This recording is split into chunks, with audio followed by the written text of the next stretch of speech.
Americans are moving overseas in record numbers. Millionaires have realized there are greener pastures and are moving at a rate faster than ever, but so are everyday Americans. And some of them are going to Europe.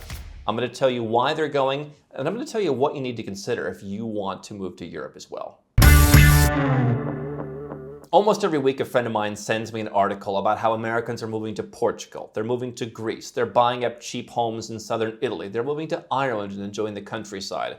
Now, I realize that if you are an American or a Canadian or an Australian and you're tired of the high prices in your country, you can move to Europe and take advantage, especially in southern Europe, of much cheaper prices. Even as inflation and housing has gone up there, it's still not as expensive as where you live. But you can also take advantage of getting a residence permit, working your way towards citizenship, and giving you and your family a lot of options that Europe opens up. Because Europe is not just one country, it is 27 different countries that you can have access to.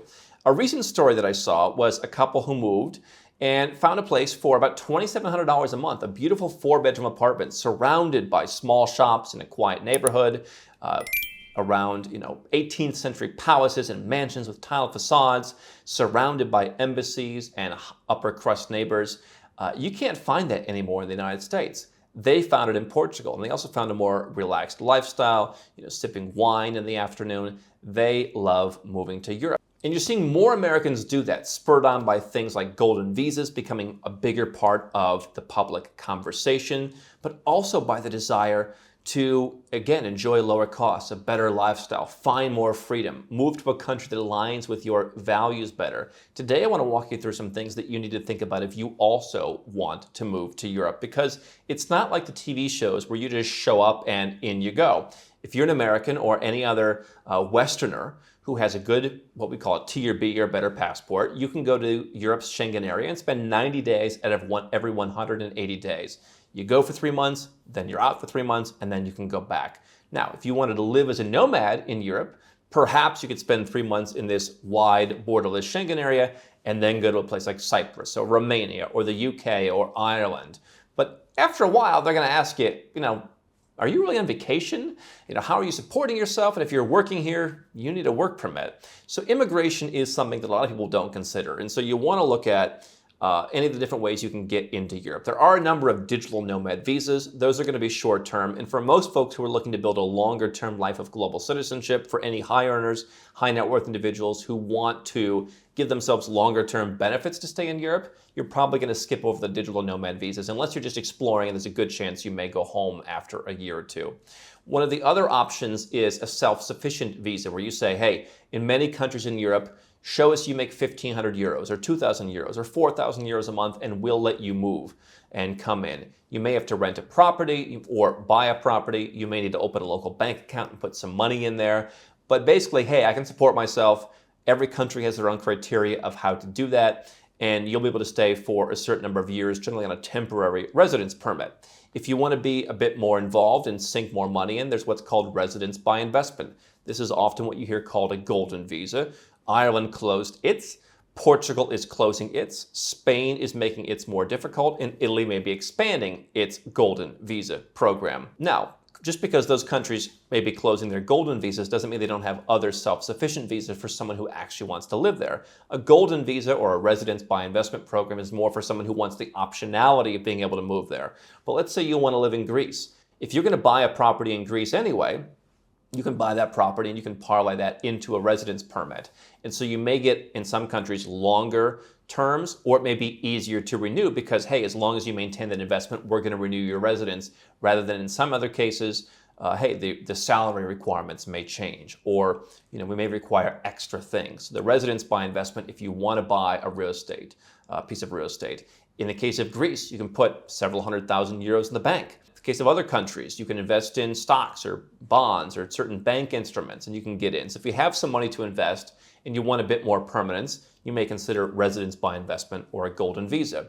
You can also, if you have ancestors in Europe, this is going to take longer, but you can go and say, hey, I've got an Irish grandfather, I've got an Italian great-grandfather, I've got a Slovak great-grandfather. A lot of different countries in Europe offer you that. And so even though you may not want to live in Slovakia or Poland or whatever country you have ancestors from, if that country is part of the European Union or really the European Economic Area, having that country's citizenship, let's say you're Slovak, and you can become a citizen of Slovakia, that would then allow you to go and live in Portugal or Italy or Ireland because you are a citizen of an EU member state. In some cases, that may take a year, all the way up to multiple years, and in some cases, you may not find the documents. Nomad Capitalist helps people with citizenship by descent, and you can learn more at our website, nomadcapitalist.com, on that. We can help you gather those documents. In my case, I had to go to various courthouses and archives in various places of the United States and the world to get that, and you might spend years. So that may not be the best plan to start. You might want to start with a self-sufficient visa and then go to, let's say, citizenship by descent as a longer-term plan to stay there. You also could go to, let's say, a citizenship program like Malta has. You're going to spend close to $1 million, although the price is lower now that the euro and the dollar are so close to each other. Malta gives you an access to make a donation so that you and your family can become citizens of Malta. And again, even if you don't want to live in Malta, tax-friendly, sunny Malta, even if you don't want to live there, again, as a citizen of an EU member state, you can go and live in any of the other EU member states. And so folks who have close to $1 million ready to donate can easily get in. Now, the next thing you may want to consider is banking. Where are you going to bank? People automatically assume that just because they're moving to, let's say, Italy or Mexico, obviously not in Europe, they should bank in Italy or Mexico, wherever it is that they're moving. And the reality is, if you're going to actually live somewhere, you probably do want a local bank account to pay bills. It may be a requirement of the immigration program that you're doing. But if you're going to be moving your banking, you might want to consider moving it. So you might keep the majority of your money, let's say, in a bank in Singapore. Or if you're in Europe and you like proximity, Swiss banks are more difficult to deal with. But if you just like that proximity being in Europe, you might want to have your money in a Swiss bank. Or a Liechtenstein bank, or a bank in Luxembourg. So don't bank just because you live there. Maybe you bank a little bit, but your bigger banking should be where you are treated best. If you're an American, you can still keep, in most cases, your U.S. bank accounts, and people use services like Wise.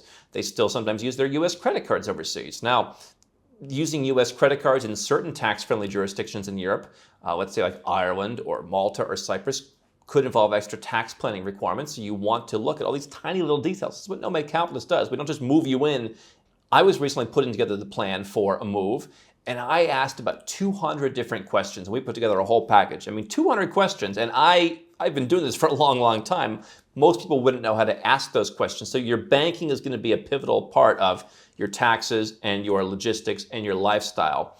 American Express is not going to work a lot of places. So that's something to consider. If you're using Amex, MasterCard and Visa could work, again, subject to the tax issues. But how are you going to pay your local bills? Are you going to use Wise? Or are you going to get a local bank account? What's required for you to live there? Right? If you're from a country like Canada, Australia, New Zealand, you may not be able to if you want to leave your country's tax system and take advantage of lower taxes with some of these new tax-friendly incentives in Europe. You may not be able to keep those bank accounts. So there's also a process of leaving your country's tax system that Nomad Capitalist helps you with. But where are you going to bank? I wouldn't bank just where I live, but I may need to do a little bit of banking where I live. And so people always think it's one size fits all. When it comes to housing, prices in Portugal have gone up dramatically. That's part of the reason why their golden visa is going away, because they're just saying, oh, these investors are coming in and they've driven up our prices. However, Italy and Spain really didn't go up. Other parts of Europe, you haven't seen prices going up nearly as much. Now, again, you can buy property in order to get, let's say, a golden visa or a residence permit in some cases, but it's often better to rent. You might want to buy a property for a golden visa and then rent that property out or make that a vacation home, because I don't always like having the property I live in tied to my residence permit. What if I want to sell that? Then it becomes kind of laborious in some cases. I've got to change my residence permit. I've got a residence permit somewhere where I've got a bank account and a bank deposit at a bank I don't like anymore. But I never closed that bank account because the process of shifting my government-required bank account to a new bank that I do like is just so much work. And so if you buy a house and then you later want to buy a different house, in some cases it's easy, but in some cases it's not easy to flip it over and make sure you don't lose your residence permit because you sold the initial investment. And so that's something to consider. I often suggest renting. I personally like to own property to kind of design it the way I want and have total control over it. But if you're renting, obviously you have a lot of flexibility. But then you've got to consider that certain countries, let's say like in Austria, more Central and Northern European countries, if you want to go there, landlords are going to be more strict. They're going to want to see proper residence. They're going to want to see things in order. So do you have your immigration and do you have your banking set up? You might need to do that first to get housing in countries where things are more formal, like Austria, Switzerland, etc. whereas things are more informal in a place like Spain. Obviously, you're also going to want to figure out your taxes. If you're an American, you're not getting out of the U.S. tax system until you give up U.S. citizenship, which if you can work towards a European citizenship that's just as good and possibly better, maybe someday you do that. But until that, you've got to figure out two different countries' tax systems. Now, the good news is you've generally got tax treaties. If you're coming from Canada, Australia, other Western countries, the good news is you can properly get out of your country's tax system. We call that taxed on residence, but it's not just as easy as leaving. There's a number of things you need to go through. You can minimize your taxes by moving to Europe. Italy, Ireland, Malta, Cyprus, Switzerland, Portugal. These countries all have ways that you can legally reduce your taxes. The UK, if some way you've got a way to get in there.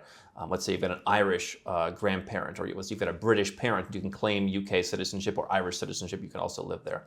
Lots of tax-friendly countries in Europe, but again, how does that work with the country that you're leaving? You need to figure that out. And you also need to figure it out that, let's say you've been living the nomad capitalist life for a while and you've got a company in Hong Kong or the UAE or the Cayman Islands. Those aren't going to work in all European jurisdictions, and so you want to plan around where your business is structured, because if you're moving to Europe, do you need to keep your company in the US? Do you need to keep your company in Australia? Where do you move that? The last thing that I think is worth considering is schools.